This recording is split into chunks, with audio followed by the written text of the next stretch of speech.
Okay, yeah, so thanks everybody for coming. So what I'm going to be doing is going through a presentation here that's going to basically be a deep dive into the topic of tannins in wine. So one of the best project managers that I work with at work told me one time that she was like, you engineers really love to just like crawl us through the whole history of the earth and make us wait for what the point is at the end. So I'm going to lead with the punchline, and I'm actually going to tell you guys what I think are, at least what I hope are the key takeaways that you get tonight. And then at the end, we'll revisit those. And then we're going to do a little bit of background just to kind of ground ourselves here and talk about, what actually are tannins, what are we talking about here. So a little bit of definitions and things there. And then we'll get into the core of the presentation, which I am calling Following the Tannins. And you'll see what I mean by that. And then we'll wrap up by basically revisiting those key takeaways. And by the way, I want to keep everybody awake and engaged here, so we're just going to kind of taste throughout the whole thing. So, leading with the punchline here, if you learn anything tonight, I really hope that at least some of these points are included in what you learn.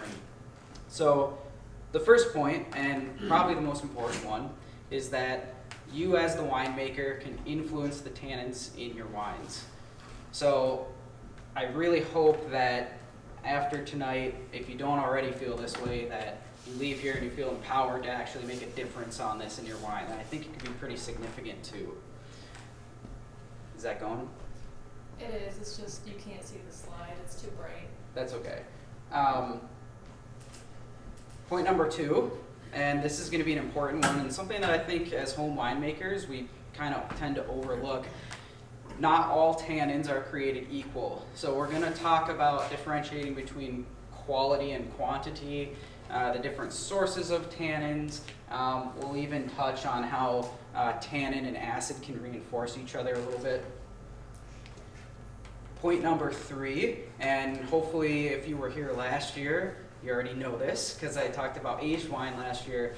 Tannins make your wines more age-worthy. So they protect your wines from oxidation. They keep them more stable, so they can be more age-worthy. It can carry them for a longer period of time. But the tannins also evolve over time, and it turns out they evolve in ways that we generally think are positive.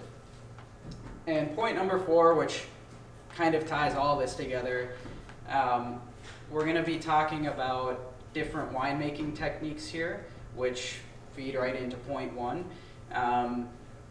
But really the way I like to think about this is we want to kind of figure out what settings we want to use, and I like to think of this as a set of dials. So each one of us as a winemaker, we're going to have all these techniques we can pull from, and I think of those as dials. And so at the end of the day, we really all should be experimenting with these things and figuring out, what works for me in the styles of wine that I want to make for myself. And so all these techniques, those are dials that you should experiment with and figure out what you want your settings to be. So, first of all, what are we even talking about here when we say tannins? So most of us probably know that tannins are that thing in wine that gives you that grippy, drying sensation in the mouth. They can also give a bit of a bitterness or an astringency to a wine as well. But what's the actual definition of tannins? That's this here. And by the way, this is a molecular structure of tannins. Tannins are polymerized flavonoid phenols, or polyphenols. They're basically a plant compound, which is essentially like a natural polymer. And they bond together into long chains, so that's kind of the nature of polymers. They really like bonding to stuff. So first, they like to bond with anthocyanins, and those are a different class of polyphenols, and those are basically responsible for color or pigment in your wine. So if you have a wine that's really deeply, richly colored, that wine probably has a lot of anthocyanins. Tannins like to bond with anthocyanins, and so if you've ever opened a bottle of really old red wine and you've noticed that the color has kind of reduced a lot over time, and you've got less color, and you also have sediment in the bottom, this is why. That's what's happening. Those tannins over time have bonded up with more of those anthocyanins, and when they do that, they form precipitates, or they precipitate, which means they basically turn into sediment that can't dissolve in the wine anymore, and that falls out at the bottom. So that's why that happens. They're also really powerful antioxidants, and we'll talk about this more later, but this is why tannins are such a great thing to have in your wines, and this is why wines with a lot of tannins are more age-worthy. And the other thing they like to bond with are proteins, and this is really interesting, and this is why we get the grippy drying sensation in our mouth. Turns out your saliva has protein in it, and so when you put wine in your mouth and you feel that grippy sensation, what's happened is the tannins in the wine have bonded with the proteins in your saliva and precipitated out, and you're literally feeling sediment in your mouth. So it's not just a sensation, it's a real thing that's going on. I just thought that was super fascinating the first time when I read that, and it was like, oh, that makes total sense, right? So, but the main thing to take away here is this idea that tannins like to bond with stuff. That's part of what really makes them important in wine. Okay, so we're gonna actually just start now with our first wine. So the first wine tonight is a Pinot Grigio, and it's from Slovenia. So you might be wondering, why the heck are we drinking Pinot Grigio if we're talking about tannins, right? Like, usually it's a white wine, there's no tannin in there. Why are we drinking that?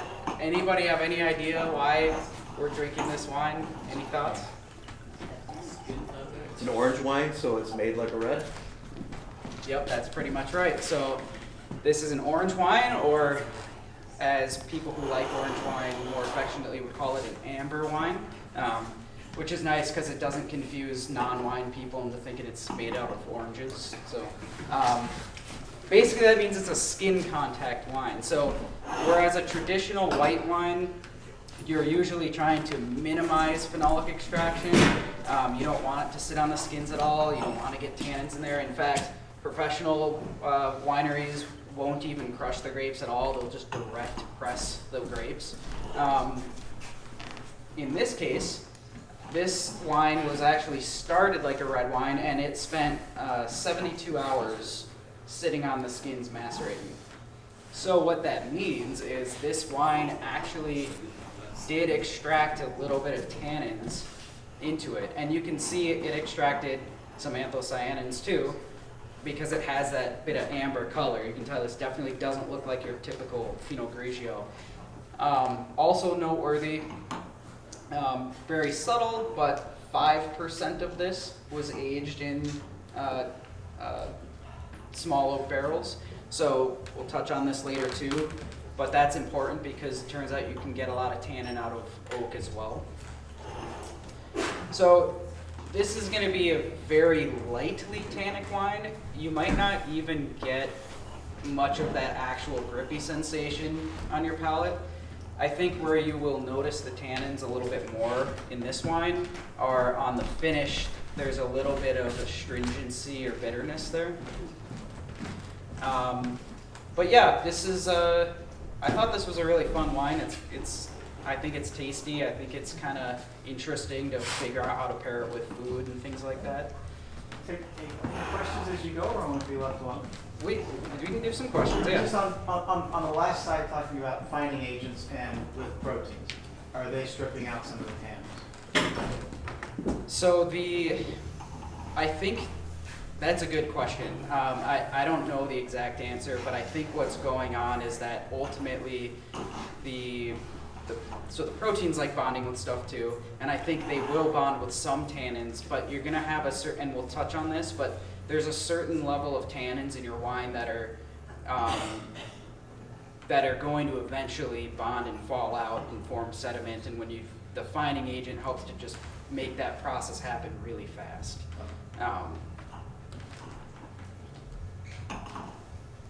Okay, so this is just a really nice, I thought, chart to use as kind of a reference. So it's a little bit of an eye chart. I realize that the letters are small.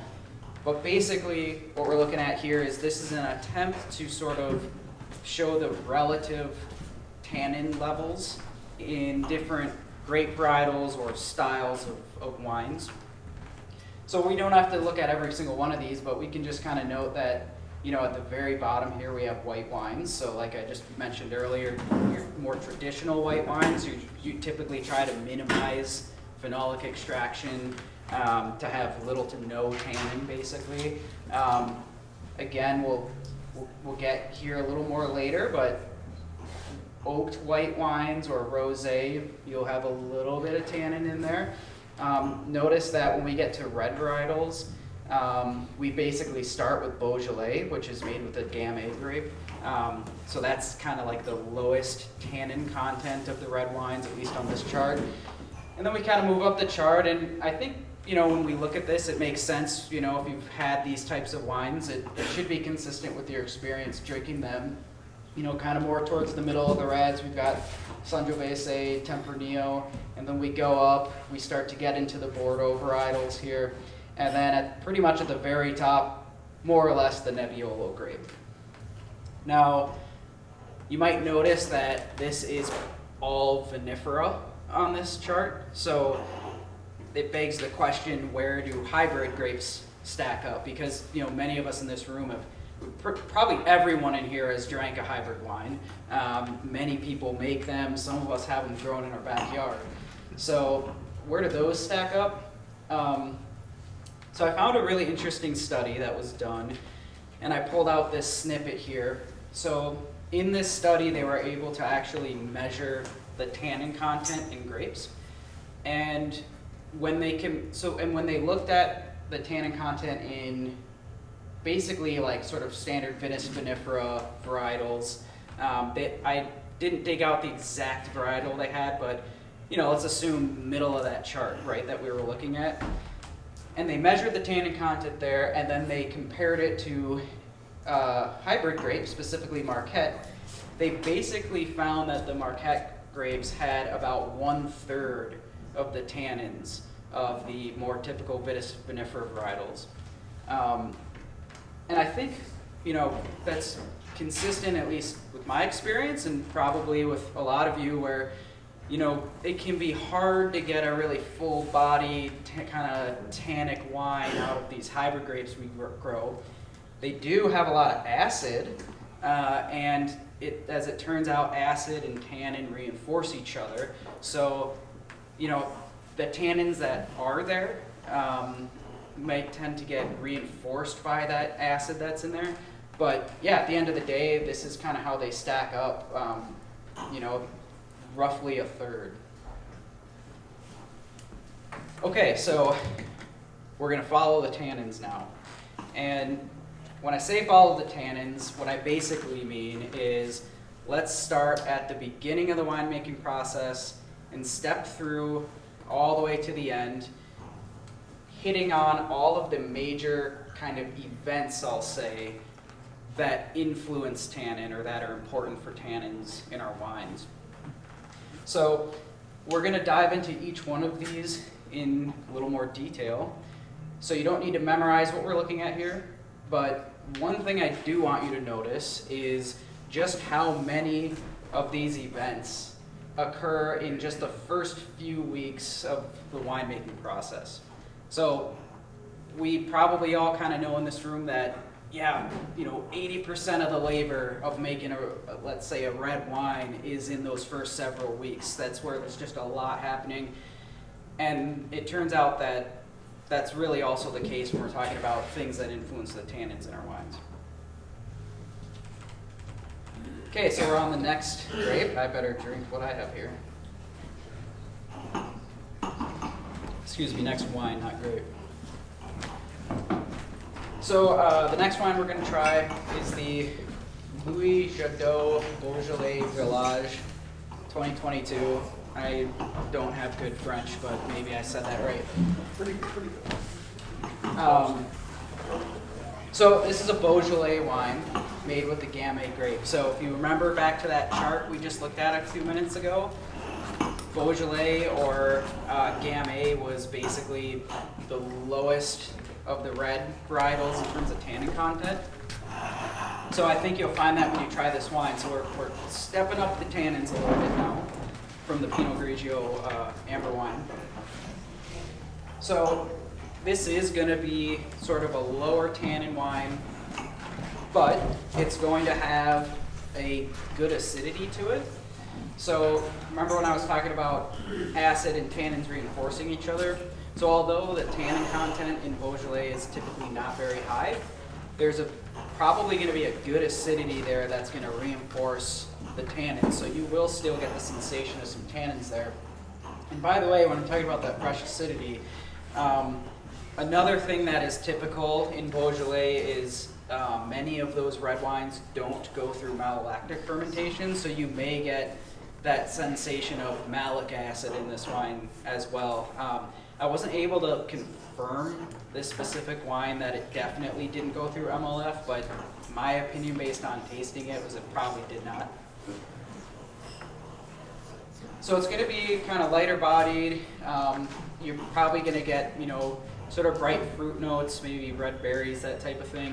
But another thing, so I'm not really going to be focusing a lot, by the way, on the like the tasting notes of these wines. I'm really trying to more focus on the tannin part of it tonight. But I did want to just say, because it's fun, that Beaujolais is kind of known for having this sometimes bubblegum character to it. I think this wine kind of has that. And I think you'll see that when you smell it, especially. It's not like a artificial note, but it's kind of fun. So I'm going to move on while you enjoy that. And now we're going to start diving into each of those events following the tannins. So tannins start in the vineyard. So first of all, as we saw with that chart, the grape varietal itself that you pick is going to have a huge effect potentially. But let's assume that you've picked your grape varietal, and now we're just kind of looking at a varietal on its own. There's going to be some effect of viticultural practices on the type of tannins you're going to develop. And really specifically, we're talking about the ripeness level. So as grapes ripen, they are creating tannins in the berries. But then particularly around, and here's my French again, vieillissement, that's the point at which the grapes start to change color. At that point, two things happen with tannins. So first of all, the overall concentration of tannins actually starts to decrease. But the structure of the tannins changes as well. And so you may have seen, if you've ever read like wine reviews or, read descriptors from people who rate wines like James Suckling or something like that, you may have seen descriptors sometimes of them talking about, it had very ripe tannins, or maybe it had green tannins. And they're basically talking about how ripe they think the grapes were when the wine was made. Because it turns out, as that ripening happens, yes, the quantity of tannins is going to go down in the grapes, but the quality of tannins starts to increase. And when we talk about quality, we're really talking about the sensation that you get on the palate from those tannins. They're going to seem like they're softer and rounder and basically just more pleasing generally to the palate. And so remember point number 2 here, not all tannins are created equal. So if you pick your grapes and they're underripe, you will have more tannin, but they're not really going to have the type of tannin you want. It's going to be harsh and it's going to be rough, and some of that may never resolve even with age. Are they in ripening, are they going from more shorter chains to fewer longer chains? So I'm not a polymer chemist, so it's a Yeah, maybe so a that stupid is- question, I don't know. I don't know actually if that's what's happening, but what you're talking about is called tannin polymerization. And that is something that happens in wine as it ages. And I will touch on that. But that's a good question. I don't know if that's exactly what's happening in the grapes. Get the ripening aspect, yeah. Right.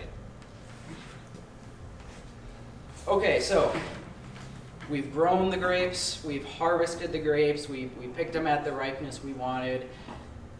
What's the first thing we're gonna do? Well, this is maybe a point for me to say, you're gonna notice tonight we're mostly talking about the production of red wine because there's not that much to talk about when it's white wine, right, and tannin. So assuming that, first thing you're gonna do is crush your grapes, right?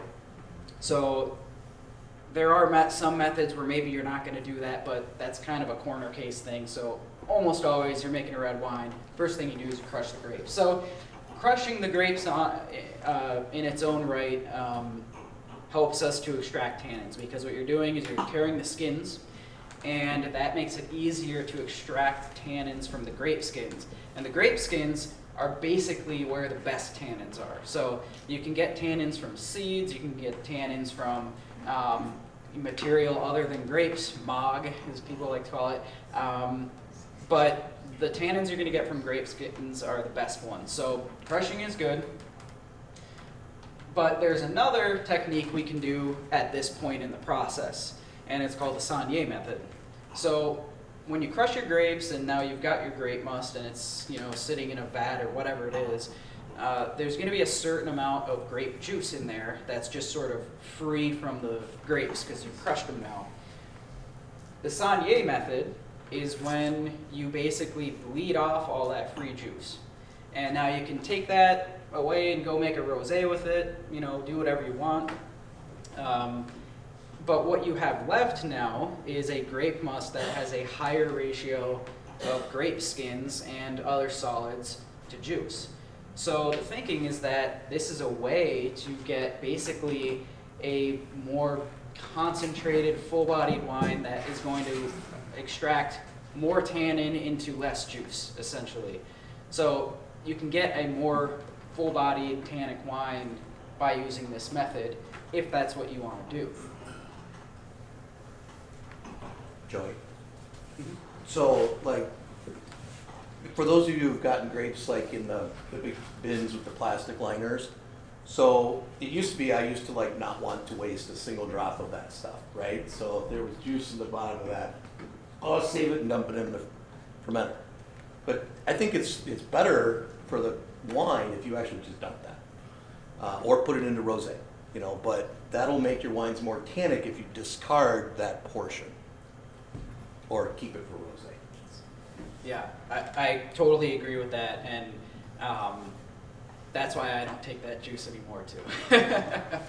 On the other side, I'll just note that potassium, which becomes a problem with balancing the wine, acid balance, things like that. Potassium is extracted from the skins, etc. So that juice that sits there for however long has been extracting potassium from all of those skins, where all the juice on the inside of the grape isn't seeing as much of that. So, and you want to minimize potassium because it helps you with balancing your acid and stuff like that in the wine. Just as No, that's a good point. And yeah, the more potassium you have, you might lose more acidity, right? And then you have to adjust it more and things like that. One thing I will say though is if you have more tannin, then for that wine to be balanced, you don't need as much acid either. So again, because on the palate they reinforce each other. So we crushed the grape, we grew the grapes, we picked them, we crushed them, we maybe did a little Saunier if we wanted to. Now it's time to adjust our grape must. So in general, the best time to do big major adjustments to your wine, to your grape must is going to be before you pitch the yeast. So that's true for sugar, for acid and things like that. But it turns out there is another thing we can do regarding tannins at this point. And this is a technique that I'll just call I'll call the technique sacrificial tannin. So what happens is when you've got your must sitting there, well, remember I said earlier how tannins have this affinity for bonding with stuff and then kind of falling out of the solution. Well, when you've got your crushed grape must there, there's a whole bunch of stuff in it, including proteins, including anthocyanins, all this stuff. So as you're starting to extract all these nice grape skin tannins out, a certain amount of those are going to very quickly bind up with all this stuff in the wine and fall out. And so you actually lose a certain amount of those tannins. So, I mean, that kind of stinks, right? It's like, that's what we want. We want the grape skin tannins, right? The nice grape skin tannins. We don't want to lose some fraction of them right away. So this is a method where there are products out there that are basically called fermentation tannins that you add them at a certain dosage to your grape must before you put the yeast in.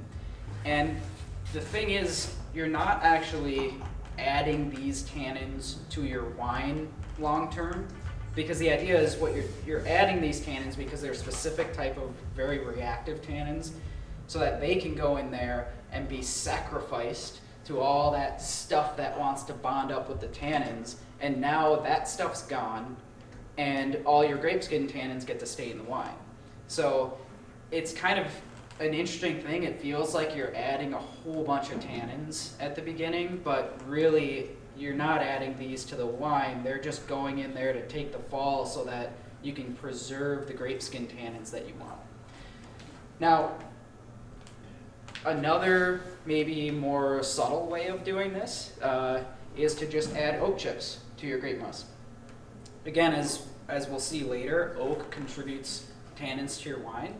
And so this is sort of a more, like I say, subtle, maybe more natural way of doing it, where you can just throw some oak chips in there, and some of those tannins that you extract out of the oak chips will sort of help act as the sacrificial tannin. At the last point where it says careful with the press, is that because it's got oak chips in it? Yes, that's a good, yeah, thanks for reminding me that. So I was gonna say, so I have tried this method.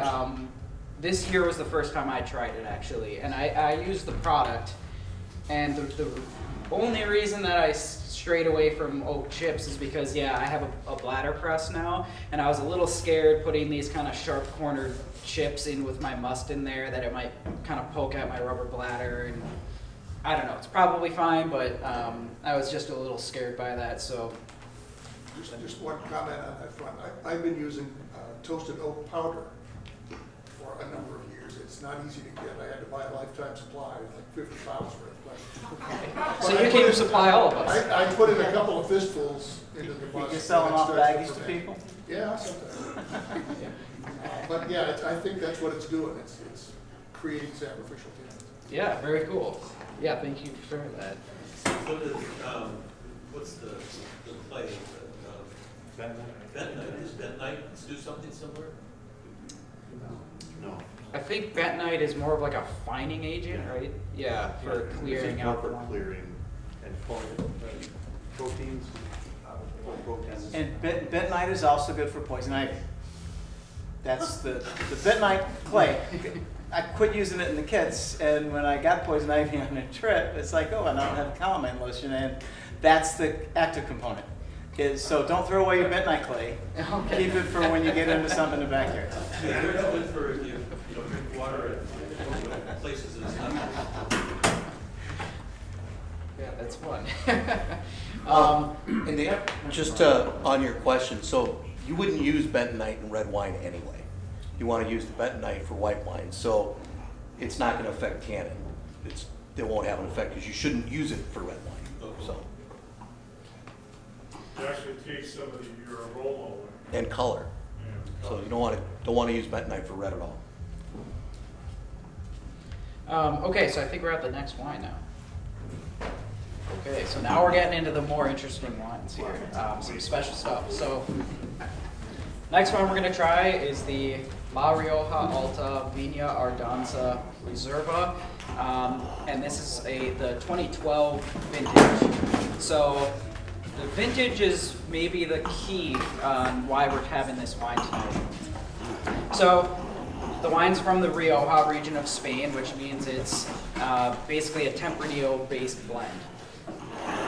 And it's a pretty classic, traditional Rioja.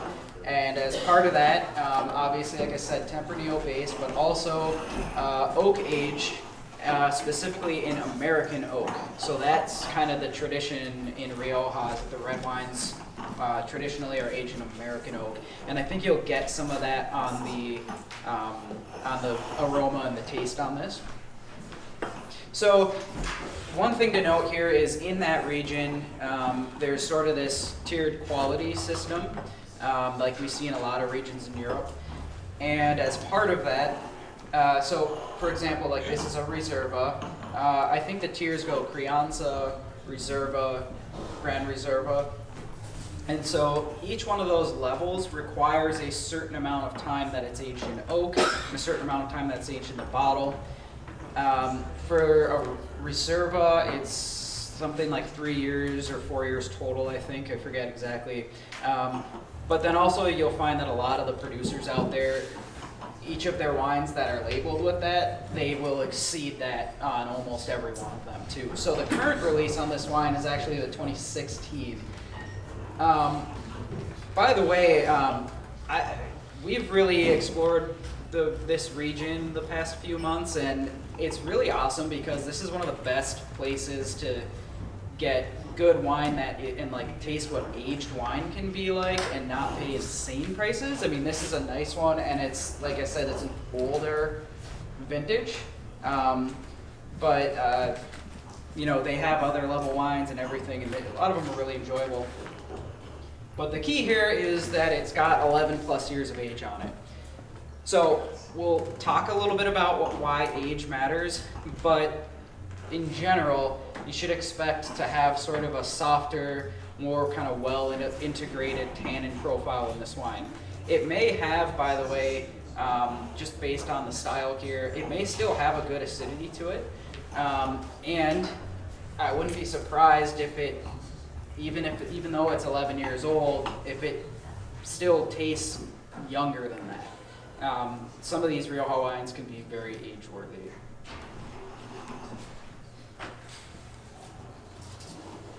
Okay, we grew the grapes, harvested the grapes, we crushed them, maybe did Saignée, we maybe did some sacrificial tannin.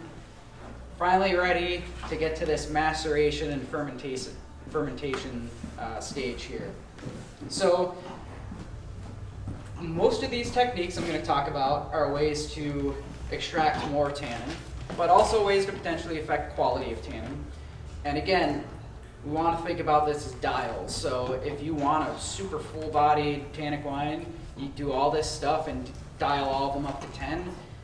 You know, if you want something in the middle, you can do some of this, not do all of it. You can dial up to 5 on here and there. So I really like to think about it that way. So the first thing we can do at this stage is add pectic enzyme. So these are enzymes that basically just aid in maceration. They help to break down things, and they help to break down the solids and the pulps and the skins so that you can just more easily extract things out of that. And then the next thing is cold maceration. So I do want to say that in general, from everything I've read, it kind of seems like the jury's still a little bit out on cold maceration in terms of what does it really do, and does it really do as much as we think it does. That being said, I've been doing it because it seems like it can't hurt that much. The general thinking is that, first of all, you can extract better color if you do a cold maceration first, but then also that maybe it helps extract a little more tannins just because you're just macerating for a longer amount of time. But the other thing people tend to claim about this is that it can help contribute to a little bit of a softer tannin profile, so potentially a quality thing as well. Now, there are a couple ways to do this. Easiest way, especially as home winemakers living in Minnesota or Wisconsin, based on the time of year that harvest is and everything, sometimes the temperatures are just right where your garage is 40 degrees or whatever, and so you can just stick your grape must out there for a week or whatever it is, monitor it, maybe, you know, stir it once a day to get the temperature distributed. Another thing you can do, which this is mostly what I've been doing these days, is just freeze gallon jugs of water, leave some headspace at the top so they don't explode when they freeze, and then just make sure they're cleaned and sanitized, and you just put that whole thing in the must, and it's like a ice cube, you know, basically in the, you know, if you got a brut or whatever it is, that doesn't actually melt and put water into the wine. The best way to do it is using dry ice. The reason that's the best way is because, so first of all, you know, dry ice is basically frozen carbon dioxide, right? So it's super cold. So it gives you that chilling effect where it keeps the wine cold, but it also has two added benefits. One of them is that it can help to keep the must saturated with CO2 to some extent, and maybe, you know, a bit of a blanket above it that, you know, is going to dissipate at some point anyways, but it can keep things kind of saturated, so that helps to protect it from oxygen a little bit. And the other reason is that when you put dry ice in the grape must, it's basically going to very quickly start going from a solid state to a gaseous state, and skip the liquid state altogether. And that's sort of a violent reaction that's happening in there. And so that can actually help to rupture more of the grape skins around it, which again can just help us extract a little bit more out of those skins. And so I've tried this before, and that's me throwing some dry ice into a grape must. By the way, notice I wrapped my thing in some insulation just to help, you know, keep it cool. It's really expensive. It adds up quick. Turns out you need a lot of this stuff. You need to keep it super cold. So we also bought some at the store and we got it home. It wasn't real. We didn't really put it in a cooler though on the way home, but it was still solid. We put it in the freezer, and the next day opened the chest freezer, and it literally had evaporated. So it's just money into the air. I mean, it was like, You can't keep it, you gotta use it when you get it. yeah. Nothing So you can put in. it can be expensive. It's logistically difficult. So honestly, these two things are fine. But it can be fun. Joey, I have a question. So, if I understand, there's fermentation going on at the same time? No, so this is cold maceration. Cool. So you're doing this before you threw any yeast in at all. And that's why you're keeping it cold, Yeah. because if you didn't, then it could start to ferment on its own. So you keep it chilled, and it's just a way really to just extend the total amount of time that the wine or the juice is sitting on the skins. Because there are some things that extract better before the alcohol Before is in you the get picture. started. Right. Yes. As long as it doesn't freeze, is there any minimum temperature below, above freezing that you want to? Colder the better. Yeah, I mean, I think, yeah, keep it freezing. Generally like The only downside to 40. making it colder is that liquids are, oxygen is more soluble in colder liquids, so you could potentially, if you're not protecting it somehow, you could potentially get more oxidation going on in the wine, in the must when it's colder. But you're trying to protect against not only yeast fermentation, but bacteria, you know, all those things. You're trying to keep it cold enough where that stuff doesn't, you know, get going and start doing stuff. Joey. So there was actually a study done by Princeton University that said that freezing grapes is actually a superior way to get maximum extraction, because when it freezes and it pops the skins back open when it thaws. So there's been some studies done that suggest that that's actually really beneficial. Kind of an alternative to crush. Right. And if you do that, and of course when you freeze it, it's got to thaw, so you're getting an automatic cold maceration while it's coming up to temperature, because you don't want to inoculate your yeast too cold, because that might inhibit the yeast from going. So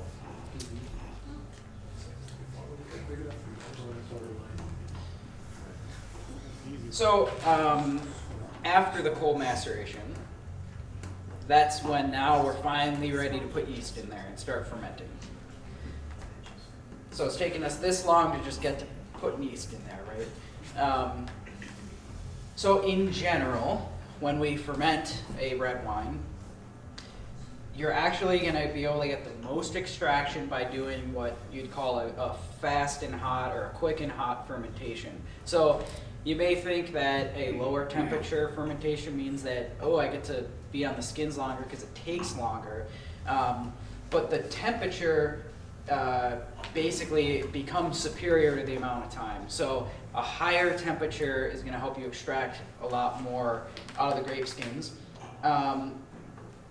And by the way, I'm skipping one point here quick, but the other thing to keep in mind is that tannins are a lot more soluble in alcohol than they are in water or grape juice. So that's the other reason why, you know, as we ferment and we're adding alcohol, we can start to pull more tannins in that way too and keep them in the wine also.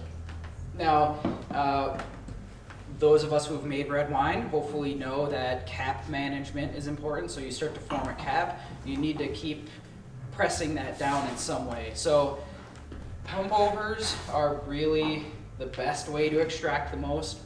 As home winemakers, it's kind of impractical. I mean, you can try to rig something up, but punching down your caps is going to help here as well. And that's still going to be a really good method, and it's a lot easier to do as a home winemaker as well. So now we've fermented, we've gotten to the point where we're not forming caps anymore, and the wine is pretty much done fermenting. Now, before we press, there's one more thing we can do, which would be called an extended maceration, which is basically like saying, okay, I'm done fermenting, the caps are not there anymore, but I want to really drag this out, get as much as I can out of this wine. I'm going to delay pressing for a while. So this is a technique that is used in the professional wine world, particularly it's done sometimes in like the Piedmont region in Italy, where they're working with the Nebbiolo grape. By the way, part of why those wines are so tannic, it's not just the grape, but it's the techniques they use as well. This can be kind of tricky to do because when you think about that stage of the wine really, where the wine's at, it's not fermenting anymore probably. You know, maybe malolactic is even done too if you co-inoculated. So you're not necessarily actively producing a bunch of CO2, so your protection from oxygen is kind of going away now. And you haven't sulfited the wine yet, so it's kind of in a vulnerable state. And you really kind of need to chill it back down if you want to be safe doing this. But then that can be tricky too, because you really want to make sure that that alcoholic and malolactic fermentation are both definitely done before you chill it down, because what you don't want is to have maybe residual sugar left over or something like that, you know, as an unintended consequence, because you chilled it down too quick and now you killed off the yeast and it's done. So definitely something you can experiment with, but just kind of a word of caution here. So this is my favorite slide because I think this is interesting, and I think this is something that as home winemakers we overlook this a lot. So when you go to press your wine, you fill up your press, there's going to be a certain amount of that wine that just kind of runs freely out of the press, right? And if you've done this before, you've experienced this. That's what we call your free run wine. And then you collect that, and then you go start actually pressing, right? That's called your press run wine then, the wine that comes out when you actually start applying the pressure. Free run and press run are not the same, and in general, free run wine is better. So your free run wine will have better color stability.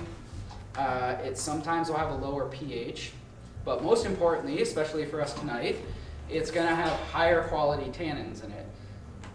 So this is another thing where, you know, as home winemakers, we tend to want to get every last drop out of our grapes, right? And so we just press the heck out of it. But we really want to try to start to exercise some restraint, because if we want to go for quality over quantity, those last few drops coming out of there, you don't even want that stuff, because the free run wine is going to have nicer, higher quality, softer tannins. The press run is when it's going to start getting harsh. And if you think about that, it makes sense, right? Because when you're pressing, you know, now you've got the seeds in there, you've maybe got some stems, and it's all the stuff with the harsh tannins, and now you're just squeezing the life out of those and getting all these nasty tannins that you really don't want. And so the first thing here is stop pressing so hard, be more gentle if you want to make better wine. And the other thing is, it can be logistically annoying to do with carboys and stuff on a small scale, but if you can, I would encourage you guys to try separating out your free run and press run. We've done this a couple times now, and the best thing I can say about that is we had a friend of ours come over to help us figure out how to make a blend for a barrel. And she was like, I have no idea, I don't know anything about wine and everything. She tasted with us and she could tell the difference between the free run and the press run. And in general, we did a high ratio in that blend of the free run and not as much of the press run. Now, the press run still has more overall tannin, so it's still good to include some probably to balance it out, but it's just a fun thing where you can separate these out and blend them back later. It just gives you more control and gives you a better chance to have a higher quality tannin profile. Okay, so we're on the next wine.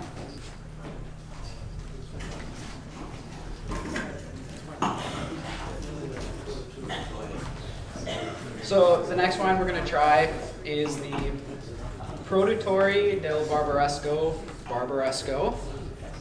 It's the 2019 vintage, so it's from the Barbaresco region of Italy, northern Italy. So we're looking at the Nebbiolo grape here. So remember back to that chart we looked at with the grape varietals? Barolo, Barbaresco, Nebbiolo, which are all really Nebbiolo, was at the absolute top of the chart. So with this wine, expect it to be tannic. It spent 28 days on the skins, so it was about a month-long maceration in total, so a nice length of time macerating. It was aged in large format oak barrels, so that means we got some tannins from oak barrels, but then also those really large barrels. The process of micro-oxidation is going to be a little slower, and as we'll see when we talk about oak barrels, that is a process that softens tannins. So all of this adds up to it's young, it's Nebbiolo. We've got stuff that has really made this extract tannins. Expect to have a firm tannin profile, and by the way, these styles of wine also tend to have a good acidity to them. So again, if you remember that presentation last year, these are the things that make a wine built to age. So this is a type of wine that probably could age for decades. We want to try this in 10 years. Yes, and we are trying it super young. So it may also come off right now as almost a little bit like austere. And this is the thing where, and I talked about this a little bit in the age wine presentation, but sometimes when you're trying to craft a wine to be very age-worthy, you may be trading off some drinkability in its youth. If you want to improve with age, then it's not going to be at its best when it's young. Yes, exactly. So I haven't tried this one actually yet, so it might still be pretty good right now, honestly, but just keep that in mind. We're drinking it young on purpose here to kind of make the point. I will also say that for like a 95-point wine from this region, this is a pretty awesome price, I thought. Usually these are like really expensive, so. I'm curious, this is actually one of my favorite wines. Is it really? Yeah, Okay. So, I think it's great. But what I find interesting is that when I look at it, the color is lighter. I would expect, when I see 28 days on the skins and all that, I really expect it to be much darker, more like a Barolo. Yeah, and I will say, you might know a little more about them, but from what I understand in general, and when I've drank Nebbiolo wines in general, it's not usually a super richly colored wine. Like, it's not going to look like a Bordeaux or something. It is lighter in color usually. I think, maybe Barolo's maybe like, the most kind of structured of the Nebbiolo wines there are. Barbaresco tends to be a little more delicate than Barolo. So that might have to do with it, I'm not sure.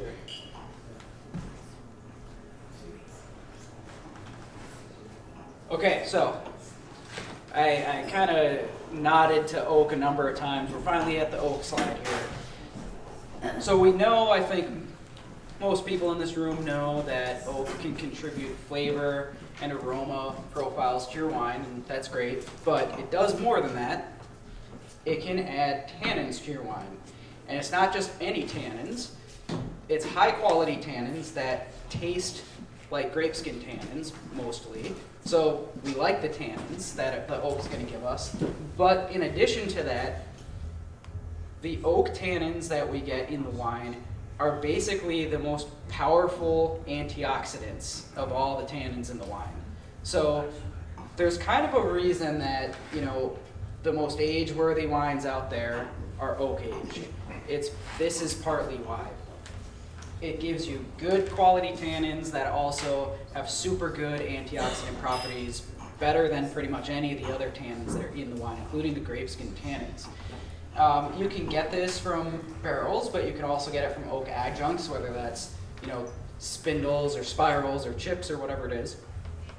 If you do age in an oak barrel, that's where you also get this micro-oxidation effect that, in general, I can't explain really tonight the exact chemistry that's going on, but in general, it can help to soften the tannin profile, so increase the quality a little bit. So that's something you're only going to get in a barrel. You won't get that from your spirals or chips.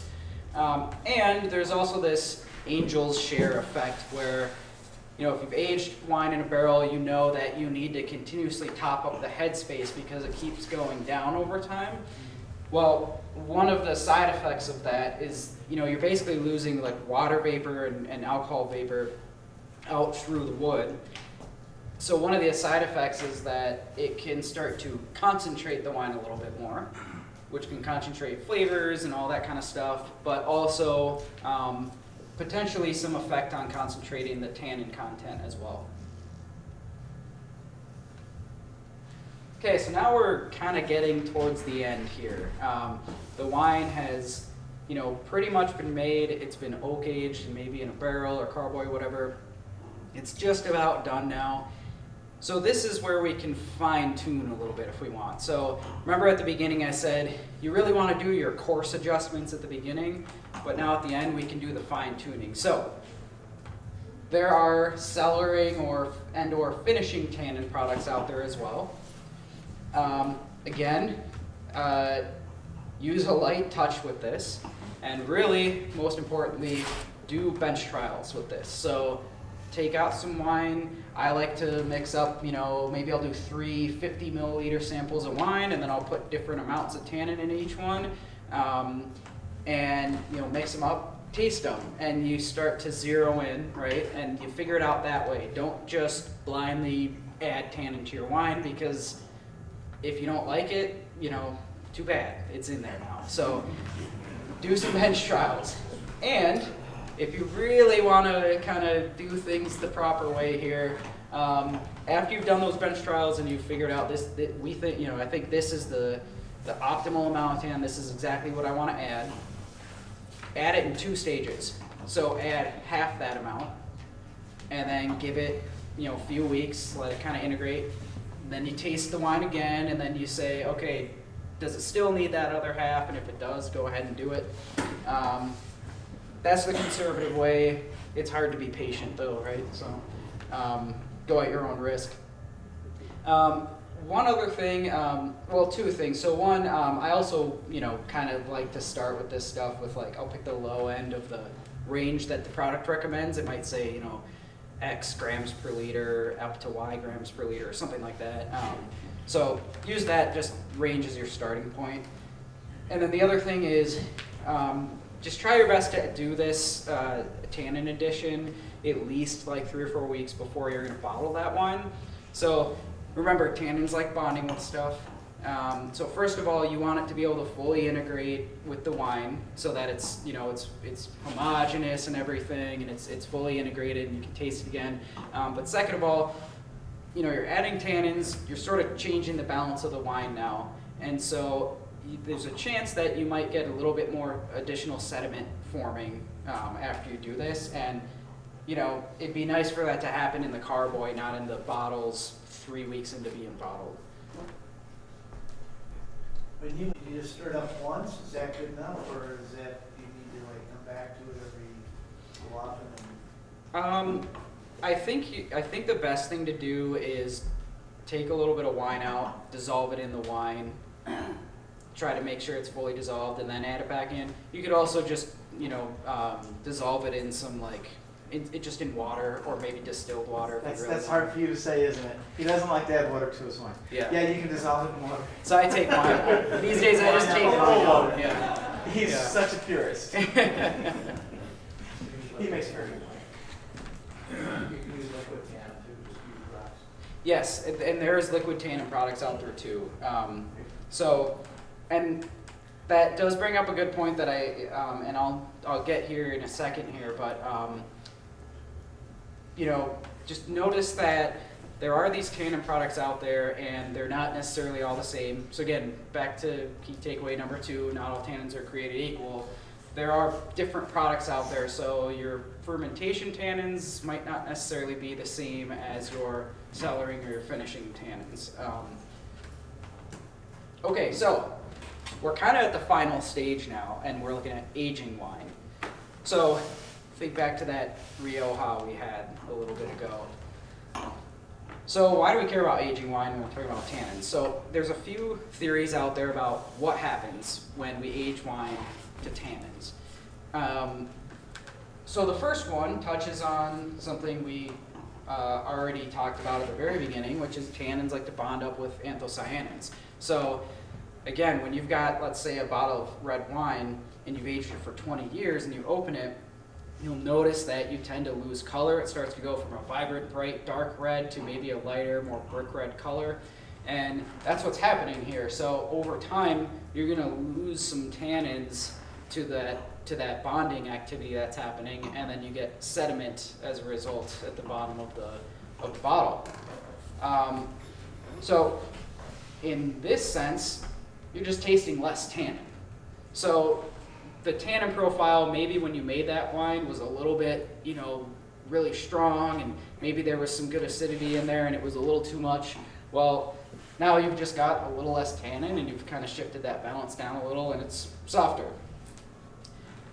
The next thing that happens, and this touches on what Mike was asking about earlier, is this tannin polymerization activity, basically. So this is when, so the theory is that tannins like to bond with stuff, right?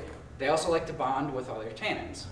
And what happens is you start to form these really long chain tannins. So the way I can kind of best describe this effect is, so first of all, in general, you'll hear like sommeliers and stuff say like, oh yeah, polymerization, and it makes the tannins taste softer. As best as I can understand, if you think about it, I mentioned earlier that when you drink wine and you get the sensation of tannins, it's because the tannins are bonding with the proteins in your saliva, right?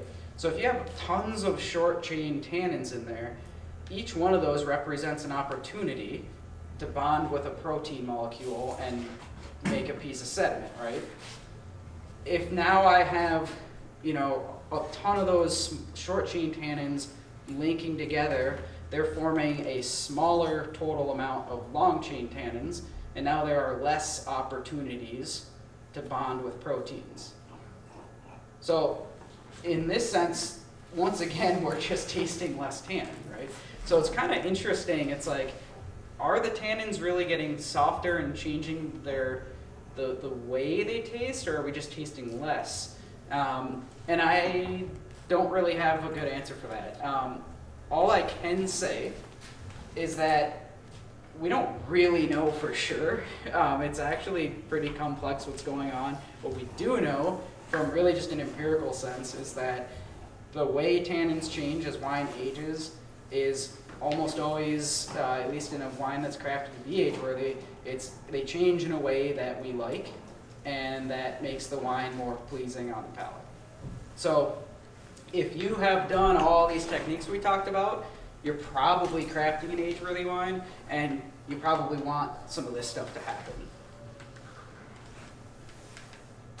So we really talked about red wines tonight a lot, like I said. I do want to make a really short kind of shout out to white wines, sparkling wine. They have the same benefits in fruit wines. And again, this gets back to some extent, you know, experiment with this stuff and see what you think. So Larry mentioned, you know, there's liquid tannin. I said how there's fermentation tannins, all these different things. So there are a ton of different products out there. And what I didn't really want to do tonight was just make this just crawling through every single tannin product out there, because I don't think you need to hear that from me. That information exists out there. This is the Scott Labs guide.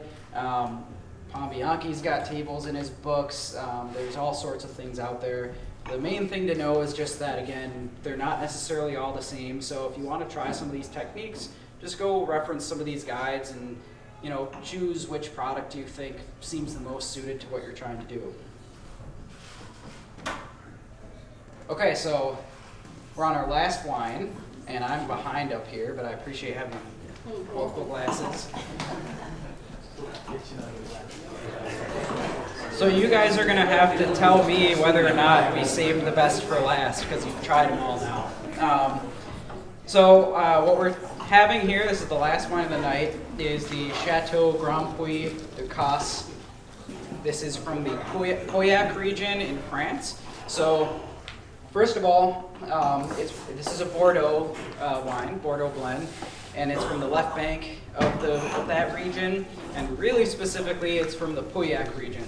So the reason that I specifically wanted to get a wine from this region is because, you know, first of all, again, remember back to that chart, the Bordeaux varietals are pretty high up there in terms of tannins. In addition to that, the left bank region in Bordeaux is known for making kind of the more powerful tannic wines as compared to the right bank. And then even more specifically, right. And then even more specifically within the left bank, this region of Pauillac is specifically known for making some of the most like powerful, structured, and tannic red wines. So you can see why we're drinking this. I'm not going to go into a ton of detail about this point here, but I will just say that if you know anything about Bordeaux, there are a bunch of different classification systems there. But this one, the classification of 1855, is arguably the most important one. That's the one that talks. Yes, it really is. Commission by Napoleon III. Exactly. So this was in 1855, basically. Yeah, Napoleon III said, I want all of the top chateaux in Bordeaux to be classified into this Grand Cru Classe A system. So they picked, you know, some handful of those producers. Interestingly, it was actually based on the price they sold for. Yeah, so pretty interesting. I mean, first of all, you could think, well, if they're selling for the highest price, it must mean that they're at least correlated with quality, right? But the thing that's interesting is this is still extremely relevant today. These are the wines that, you know, command the higher prices. These are the collectible ones. And you know, for the most part, at least if you look at what wine experts and stuff say, people generally agree that it is a pretty good proxy for quality. You know, there are some that people would say, oh, this one's a 5th growth, but it really should be a 2nd or a 1st growth or something like that. But overall, the point is this is one of those producers. Another thing that's interesting about this producer is that if you really dig into the weeds, they, in the past several years, got new ownership, they got a new winemaker, they overhauled their winemaking process and facilities. So this wine has seen a really big increase in quality over the past years. It's probably gonna not cost this much for long. It's probably gonna be more expensive than that. Yeah, again now, 2020, right? It's a super young wine when we're talking about a Bordeaux, a Grand Cru classified Bordeaux from Pauillac. So again, we're doing this on purpose to kind of make the point of, first of all, you're probably going to get firm tannins. There's probably going to be a good acidity there, but there might also be this austerity. And you know, I'm not extremely experienced with these wines, but in general, what I understand is that especially Pauillacs are kind of known for being austere when they're young. So it really is a wine that, you know, at least 10 years in the cellar is probably what you want to do with this type of thing. So like the French don't even touch the young wines for 5 to 10 years. They're buying 5 to 10 years ahead. And so that's just the way they've gotten to know their wines, to age them that long. So they're buying wine in advance, basically. Quick story, I had a Pauillac from 1995 that I opened last year at the Super Bowl. Wow. And it was not this producer, but you know, I think it was the 5th growth as well. And I actually think we opened it too soon because it was still just, it had lots of fruit, very smooth to drink, but I bet you it could have lasted another 10 years. So. Always buy 2 bottles. Not at that price point, man.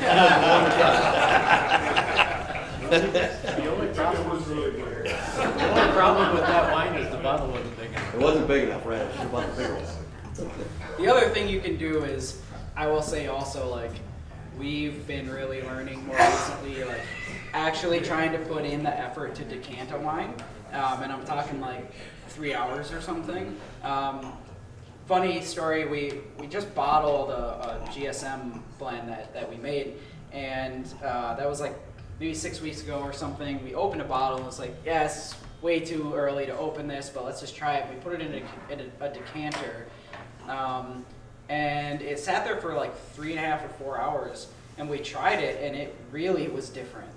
It was much more interesting, more expressive nose. The tannins definitely had softened, and it was just, it was pretty like surprising and eye-opening. So that is the other thing, you know. I mean, if we had, you know, the logistical, I don't know, ability to bring in like 12 decanters tonight, maybe we could have done that. But again, kind of trying to prove the point too, though, that when you make some of these wines, you're going to trade off a little. Like, they're not going to be as impressive right now, but if you kind of know what to look for and taste in them, you can tell like this is going to be, you know, really good in 10, 20 years. What do you think of the aerators?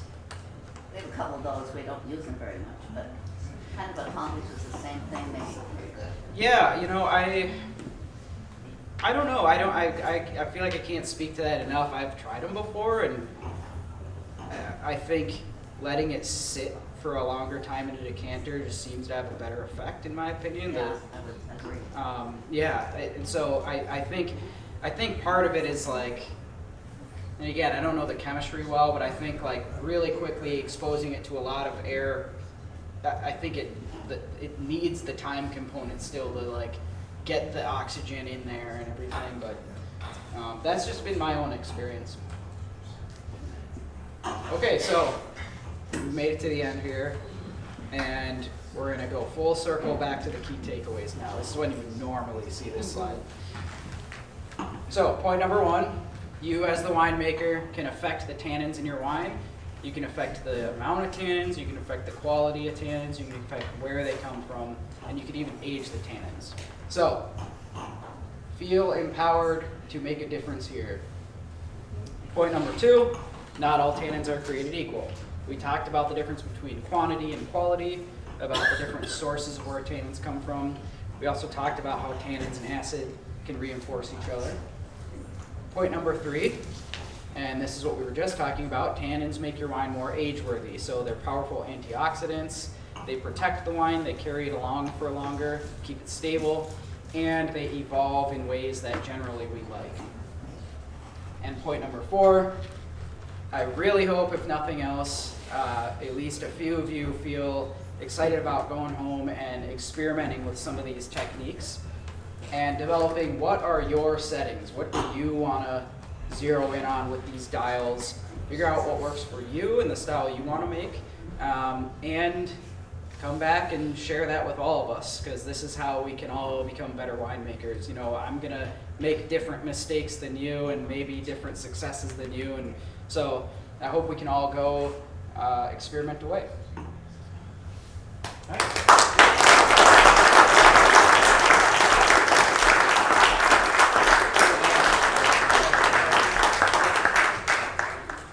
So, are there any questions? I don't have a question. I'd like to make a comment though, and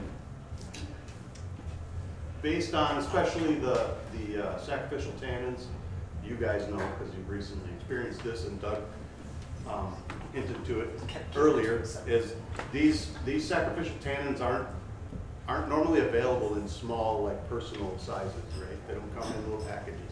So, and they're not, you know, I mean, I don't know how much they cost, but when you buy them in bulk, right, that's a lot, and then you've got all these tannins hanging around your house. So I guess I would just recommend that if you're thinking about doing sacrificial tannins, start talking to people in the club, and we should try to find out, you know, kind of like we do for the corks and the glasses and things like that. We can do bulk orders and like get everybody in on it. So if you're interested, don't be afraid of like, oh, I can't afford all that tannin and I don't need it all. Let's work together and do it together.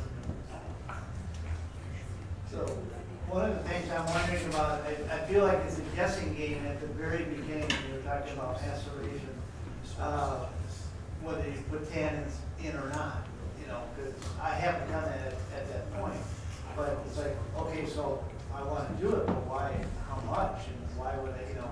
So it seems like a little bit of a guessing game, or what advice do you have for that? Yeah, so really good point. I have a two-part answer. The first one is if you're actually buying like the fermentation tannin product, it should have a recommended dosage, and it'll probably be a range. And so if you want to be conservative, you can pick the low end, you can pick the middle, or if you're like, I'm going for it, you have to go the high range, right? Whatever you want to do. But the second part of the answer is, this is where I think we just probably have to experiment over time. So I did some sacrificial tannin for the first time this year, and I'm not sure yet. I went for the middle dosage on my wines. They're definitely tannic, but the tannins that are there are not really harsh tannins, but there's a lot of them. So, you know, for me next year, I don't know. We'll see how the wines turn out, but I might dial it down a little. But yeah, to some degree, it's like, you know, if you want to measure, so there is a way to measure like phenolic content in your grape must, including tannins, I think. I think it's basically totally impractical for a home winemaker to do that. I don't know the exact process, but I know it's like, you're getting to the point then where it's like, you're gonna have to send samples into a lab for that. So yeah, I think it's just, that's where the art comes in, and it's just gonna take time to experiment maybe. If you have too much, you know, if tannins want to bind with things, are there things you could put in that'll cause them to precipitate out? Yes. Egg whites. There's lots Egg of, whites are traditional. there's as many products out there for that as there are to add the tannin in the first place, so. But if you get to the end of the process and it just has more tannin than you want, sure, a little bit of egg white stirred up in water, and you add it to the wine, and it will bind with some of the tannins and pull them out and have less tannin. You want to be, you know, a little cautious with it. You don't want to take too much out. That's it. Yeah, it precipitates out. That's kind of a traditional old world. Egg whites is fining too, so you don't want to do that in a bottle. I think one of these wines, I think when I was reading about one of these wines, one of them maybe even said it was fine with egg whites. Yeah. I mean, that's a legit thing, egg whites. I've never done it, but I also think what we were just talking about, something like in Europe, their eggs are safer or something like that. I don't remember. You don't have to refrigerate them. You know. So we might be putting salmonella in our wine. Pete? So how many chickens do you need? Yeah. That's why you really have one. It's about the wine. We have chickens. No, so sacrificial tannins, does your grab on them before they will grab onto the grape tannin? Is that the ticket? That's the idea. Okay. And that's why it's more of a specific, why it's like, I made the point of not all of those products are necessarily the same, and that's why, you know, if you see one that's specifically meant for that, it's because it's a more reactive type of tannin that is going to be like the most likely one to bind up with the protein first. So that's the idea, and that's why it's called sacrificial, is because you add them, and then they're sacrificed to all the proteins and stuff, so then now you get to preserve the grape. So you're not actually getting too much tannin from that oak, but it's just, it's preserving. It's eliminating things that would otherwise attack your tannin. Well, does your comment about tannins being more alcohol soluble than water soluble play into that, where you're adding the sacrificial tannin during maceration before alcohol is created? Yes. Getting rid of all those proteins and things that would therefore later on, Would otherwise- after the alcohol extraction, would chew up all of those. So that's why you do it at that timing? It's also a matter of what tannin product you're selecting, because Oh, absolutely. there are, maybe it's not sacrificial tannin, maybe you were actually needing to add some tannin, period. So you want to look for some grape skin tannin to add, because the hybrids are lower. What makes it feel like they have the same amount is they're extremely high in acid. Exactly. So you feel like there's that burn in your mouth from but it's really acid. And, you know, the Frontenacs and stuff, they're age-worthy because of the acid more than the tannin. So like 10 years later, Frontenac starts to become drinkable. Yeah, you know, I've thought about, I haven't made a hybrid wine in maybe since 2019, I think, was the last one I did, and I've thought about, you know, doing it again. I think, I mean, I would definitely try this. I would go with the Saunier method probably first, because in general, they just, I don't know, some of the hybrid breads that I've made, I always feel like they're kind of like thin, and I just want to get more in there, so maybe I do Saunier. But the thing with the tannins is just that, again, like exactly like Rob says, remember, like, there's probably high acidity in there. If you add too much tannin, it's going to be undrinkable, because it's just going to be like, oh man, that's harsh, because high acid, high tannin is... Balancing. Right, so that's the trouble. So I would go with it, I'd go at it with a light hand, I think, at first, and then experiment. So like a Tempranillo and the Zinfandel, they always recommend to use like an American oak instead of French oak. The sacrificial tannins, would you, at that stage as well, comply to that? Or at that stage doesn't matter? You're in aging at that point though, aren't you, Pete? No, you're not aging. Yeah, you're talking about, are you going to use tannins that came from American or French oak, maybe? Yeah, and You need to be that specific. I don't even know that oh, I see what you're saying. So like if you want to use oak chips, maybe, if you want to use American, yeah, I mean, I would just go with the same style that you intend to age it in, because you'll probably get some, especially if you're using little chips, like you're going to extract everything out of that a lot faster than you do out of a, you know, a barrel, or it takes a really long, slower process. So I would just match what you're going to do there. Good point. Anything else? Putting this on the website? Yeah, so we'll put this on the website, and hopefully this recording, by the way, I don't know if I mentioned, but yeah, we wanted to record the presentation tonight, so that's why the camera's there. Larry Moore actually asked me if we could do it specifically because he couldn't come tonight, and I thought, oh, that's actually a good idea, because, you know, it's like you can go look at a slide deck, but that's like 10% of what we actually talked about tonight, so so I will see how that turned out, and hopefully we'll have a video we can upload. Can the slide deck get to Doug as well? And yeah, slide deck can definitely get to Doug, and we can talk about a video as well to go with it. So